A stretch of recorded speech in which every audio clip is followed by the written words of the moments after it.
36% of interim workers actually said recognition for the work that they do was the most important thing. It adds a string to the bow. It adds more context and value to someone's CV where they can go in and relieve hiring managers or business owners of that shortfall. There's no better time to use an interim because when you're not sure how things are going to look in 12 months, which a lot of our clients don't know that at the moment, interim's a perfect way to see you through that period of time. We only see this going one way, that there is inevitably going to be an increase in the demand for that. So how can candidates position themselves competitively?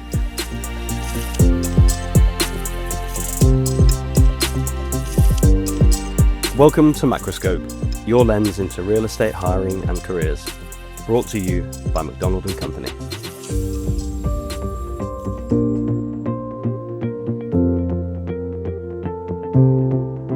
I'm Caitlin MacNamee, Associate Director here at McDonald & Company. I specialise within temporary and contract recruitment and anything within the asset management sphere. I'm Alex Moore, Director at McDonald & Company, Head of Real Estate Services. My team and I work with a number of real estate services, consultancies and advisors, along with working with some of the largest occupiers and propcos throughout the UK. So just as we started to see green shoots and things coming through, we've been rocked with some instability again, unfortunately. I think it always seems to be real estate that's one of the sectors that's hit first, unfortunately, whenever there's periods of uncertainty in the market. I'm not sure what you think about that as well. Yeah, I think, coming out of the pandemic in 21-22, we had 18 months, 2 years of quite a positive market. Then, of course, we come to the war in Ukraine, political parties with new budgets that rock the market. And then, of course, Trump tariffs have a significant impact on the real estate sector. And naturally, being a global real estate recruiter, we're seeing the influence of that and also getting a really broad narrative from our client and candidate base.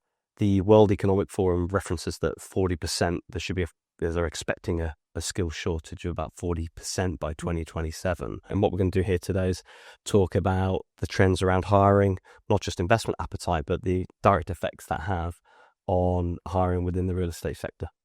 Yeah, there's obviously money to be spent, but I think they can be a bit more choosy about where the money is spent and what areas are essential, I guess, and what are potentially things that you can wait on. For example, I think the living sector, specifically sort of senior living, those sectors are obviously essential and there's spending still happening there. Whereas I think you've got retail and those sorts of areas where potentially, the money's not being spent and invested in just because there's not enough of it. And you have to be choosy about where you're spending at moments like this. For sure. I think the narrative coming out of MIPIM is revised positive sentiment that, yes, we've got geopolitical factors going on in the Middle East, but for the time being, it's business as usual.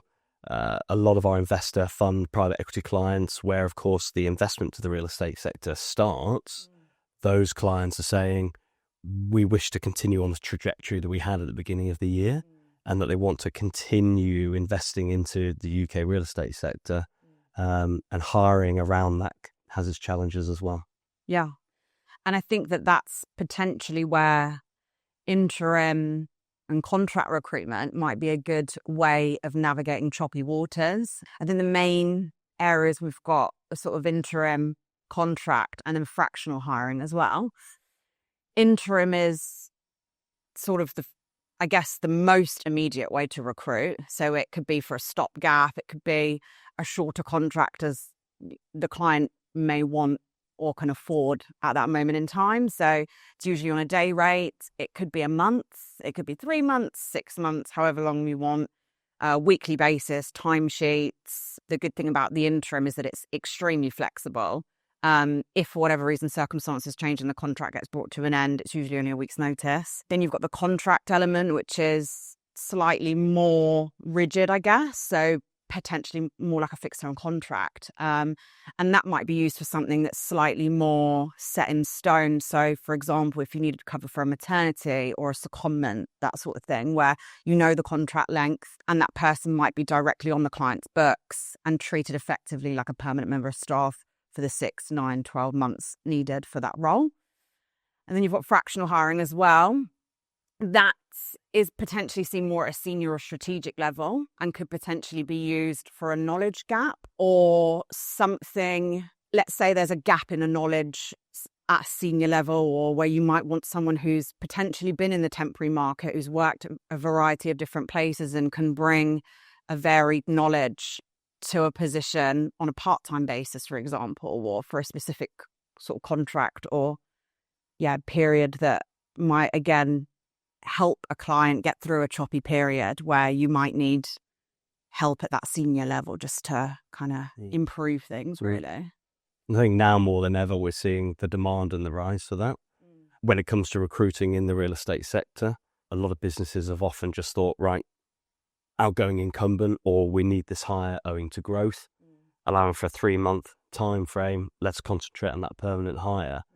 But for us, when educating and advising our clients, we provide a different perspective when considering, as you say, contract, interim or fractional hiring. And over the past probably 12 to 18 months, we've seen clients coming to that process and considering specifically, I can think of a couple of real life examples of late where it's been 2-3 days a week on a fractional basis.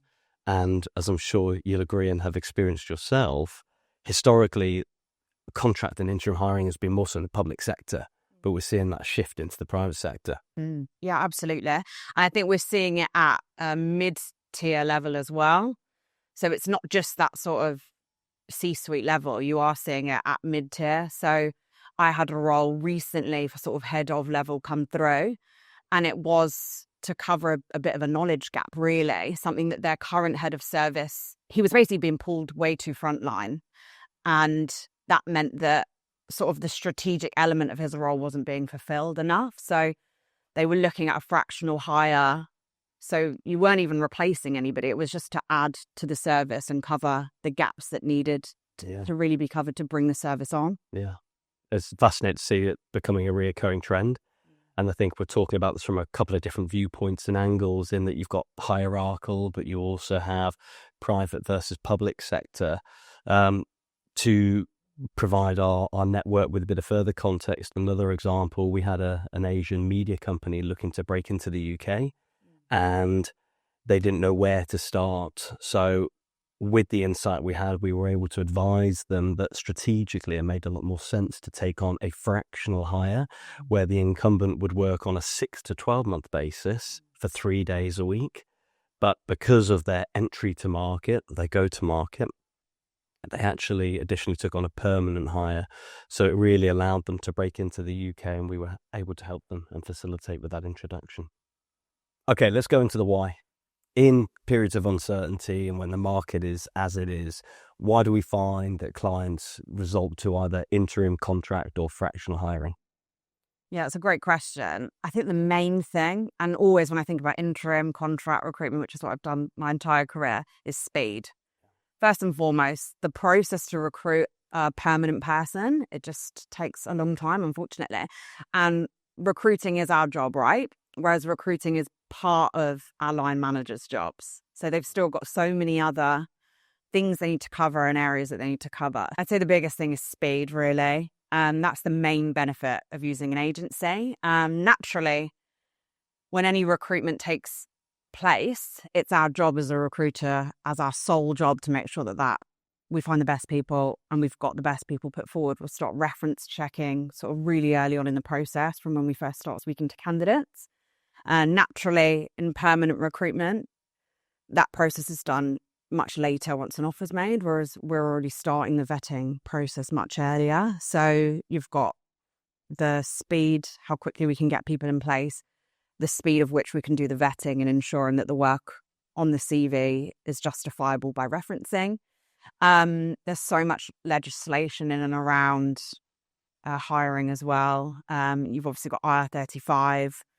and the CES tool, which will help a client determine whether a role falls within inside or outside of IR35. If a role sits within inside IR35, you usually need to use an umbrella company for that.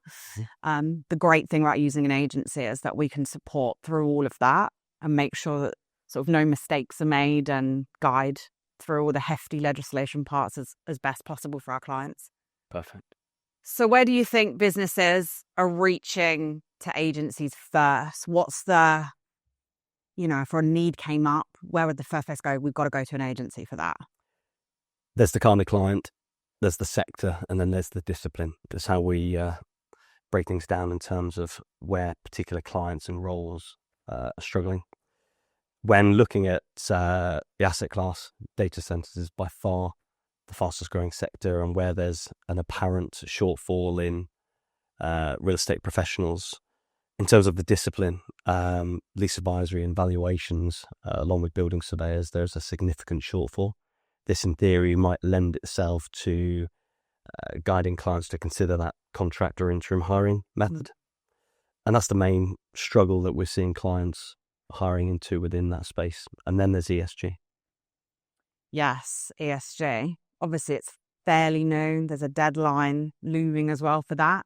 I think with ESG, the candidate pool is still so small, isn't it? And I think that ESG is probably one of the main areas that will benefit from interim recruitment, because you can make a bespoke JD, I guess, for what it is exactly that you're looking for. And you can come to an agency and say, I specifically want someone with retrofit experience or whatever it might be. And we can go and source that, because it's only been coming around in the last few years, really, this bespoke ESG focus for all businesses. I think that going out to market themselves and opening up that pool of candidates, you'll most likely get applicants that aren't quite right, because their experience will be so varied. Whereas if you say, I'm coming to McDonald & Company, I want someone with this experience, we can highlight it throughout their career and hone in on exactly what it is that they're looking for. It's widely referenced that a lot of internal talent teams or hiring managers often go to market. And when you see a LinkedIn advert and it says it's got 400 applicants, we often know that the quality or suitability of those candidates rarely directly matches the job. And that's the value of what we have to offer: the insight, the data, the knowledge, the many conversations we're having with candidates allows us to put a very tailored shortlist to the client, and therefore their time is saved through that interview process of only meeting the most suitable candidates. By way of context and looking at the world of ESG, a lot of the candidates, because it's a significantly smaller candidate pool, they tend to come from a traditional FM or facilities background. And over the past probably 3 to 6 months, we have placed into roles like Sustainability Project Officer, Head of Sustainable Operations. That role, strangely, was in Amsterdam, not just the UK, lending towards our global presence. Additionally, Group Energy Sustainability Manager, and then an Environment, Health and Safety and Energy Lead as well. So we're seeing quite a spectrum of mandates within that ESG sphere. Yeah. And I think it's not just within the ESG sphere that it's useful. For example, if a client's looking for a building surveyor, which is naturally one of the harder roles, really, sort of in terms of the candidate availability, it seems to be low, unfortunately, in that area. And they want potentially more modern surveying equipment experience, like CAD experience, but they want maybe a 20, 30-year lived-in career experience as well. Those candidates might not be up to date with the more modern surveying tools that are used now. So thinking about that role in particular, you could potentially use a fractional hiring situation where you could hire the person with the lived-in career experience that you're looking for, and then use a fractional hire to just come in and do the CAD side, maybe perform more of an architect role as part of the entire building surveyor role itself, So on the flip side, let's consider the viewpoint from candidates. When looking at contractor interim hiring or one's career, what are the benefits to candidates? I think it can definitely seem daunting, can't it? If you're used to being in permanent work, you've got that stability, you've got your monthly pay coming in, you know, where your pension is and holiday, everything's all kind of sorted out for you, isn't it? So I do think it can be a big kind of unnerving situation, I guess, moving into the contract world. I do think the benefits, though, of moving into that sort of work is the control, really, and the flexibility. So you get control over what it is you take. You're sort of taking your career, I guess, back into your hands. So control over how long you stay in work to a degree, control over how long an assignment lasts, what it is exactly that you're doing. Yeah, and I think that that's the main thing that contractors do like, that they feel probably more in charge of where things are going, I guess. And they can choose how to vary up their CV by the assignments that they take. I think the main thing really that keeps people in interim work is the pay. So it's more lucrative. The day rates that you'll be earning in an interim assignment will generally be far greater than on a permanent basis. But I guess it's that trade-off, isn't it? You get, so you potentially lose on the stability that you might get with a permanent work, but you'd gain financially. And I guess it's that trade of what's important to you at that moment in time. Interestingly, from our salary survey that we put out, 36% of interim workers actually said recognition for the work that they do was the most important thing. And then I think 20% said it was then relationship with their manager, and then pay at 16%, which is really interesting because for me, I would have thought pay would have been very top of the list. So it demonstrates, I think, that, you know, they don't care about what it is that they're doing, but they do have that level of job satisfaction and making sure they do a really good job every single place that they work. Relationship with their manager is interesting as well, because you only really have to work with that person in the grand scheme of things for quite a short period of time. But relationship to manager being 20% of the most important thing for staff workers in the interim world as well. Yeah, I totally agree. I think hiring on culture and that personality as well as the value add, and then the compensation comes into play. You're absolutely right. I've seen exactly the same, where generally speaking, you'll look to achieve circa 20 to 25% more on an interim or contract basis with candidates. But then taking into account, as I mentioned earlier, the oversupply of candidates, and there is quite a supply of candidates that are in between jobs at the minute, we're encouraging them to think about that contract or interim mandate as a stopgap until they ideally find that permanent position down the line. A couple of other viewpoints are that it adds a string to the bow. It adds more context and value to someone's CV, where they can go in and relieve hiring managers or business owners of that shortfall. If you can then articulate that with your career and your CV when you are onwards with future positions, that's a great perspective and something to add to the CV. Yeah, I think really to round that point off, evidently at the heart of a contractor is delivering the work that they're there to do. They want to make a difference. They want to make an impact. The pace at which they can work when they come in can be different than a permanent member of staff. I think interims aren't maybe given the same sort of grace as a permanent member of staff would be. They come in, they know that they need to deliver, and they know that they're there to do a certain job. I think it's so interesting that they really value what they're there to do, even if it's just for a short period of time. It really means a lot that they deliver what they've been brought in to do. For sure. So what do you think businesses should think about first when they're thinking about hiring for an interim need or for maybe a specific project on a short-term basis as well? One of the first things not to get hooked up on is cost. I mentioned before that candidates should, in theory, achieve that uplift. That cost is, of course, absorbed by the employer. But the end goal of having that incumbent in easily exceeds the cost, be that a disposals program, an investment program, whatever it might be. That incumbent is there to go in and add value. So not worrying about the additional cost, because often it's only for a 3 or a 6 month period versus the equivalent of a 12-month permanent employee. Cost is something, as I say, not to get too hooked up on.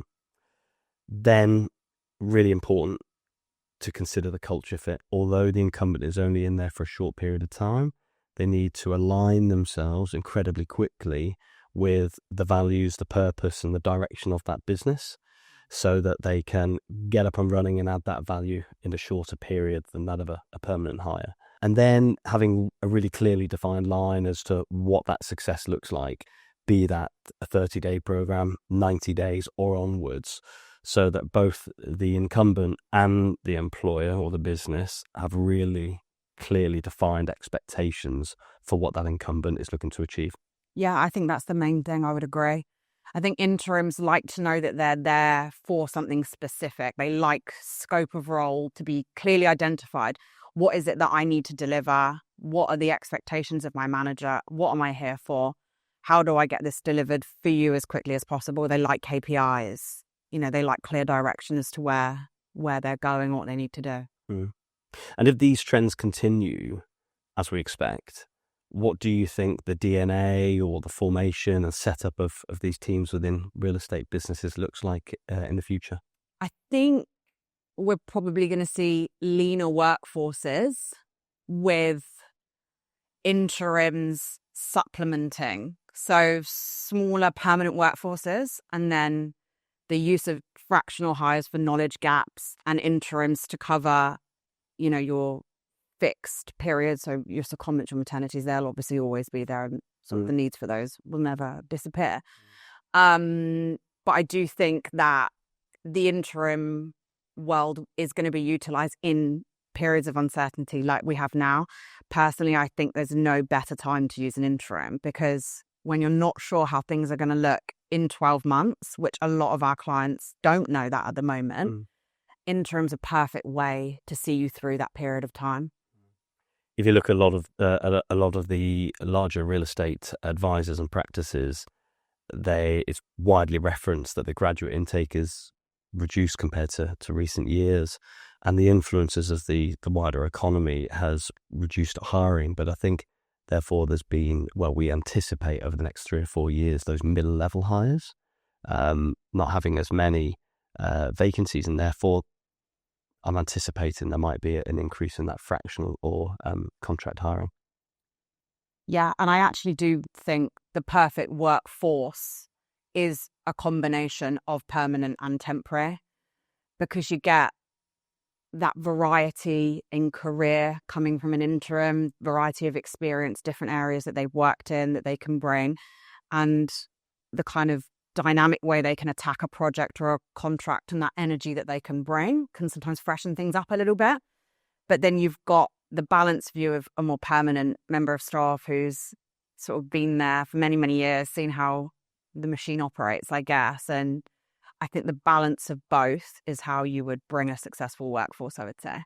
So how do you think candidates should prepare for a world where there's more interim and fractional roles around? We've discussed at length today that we only see this going one way, that there is inevitably going to be an increase in the demand for that. So how can candidates position themselves competitively? There are 2 or 3 main things: educating themselves on AI and tech that a lot of these consultancies or asset owners are using to better position themselves when they come to the interview process. AI, being familiar with the changes that are unfolding within the real estate spectrum. Attending events like UK Reef and MIPIM, amongst others. And also at this level, I'm a big believer in mentorship. Mentorship in a recruitment advisor, mentorship in senior figures within the real estate sector, because they'll provide that different perspective and viewpoint to help them understand different ways of thinking and doing things. And I think that'll help candidates position themselves really favourably. Yeah, definitely. And I think the good thing about the interim world versus the permanent world, I guess, in some respect, is it can cater, I guess, to what your individual circumstance might be at that moment in time.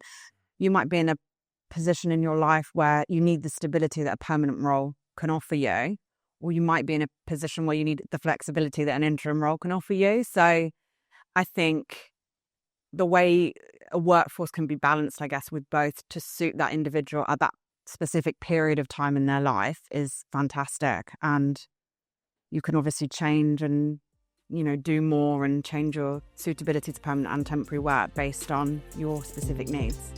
If today's discussion on flexible leadership models and the rise of interim and fractional talent was useful, head to the show description. If you need support with hiring or building flexible, high-impact teams, visit mcdonaldandcompany.com/contact.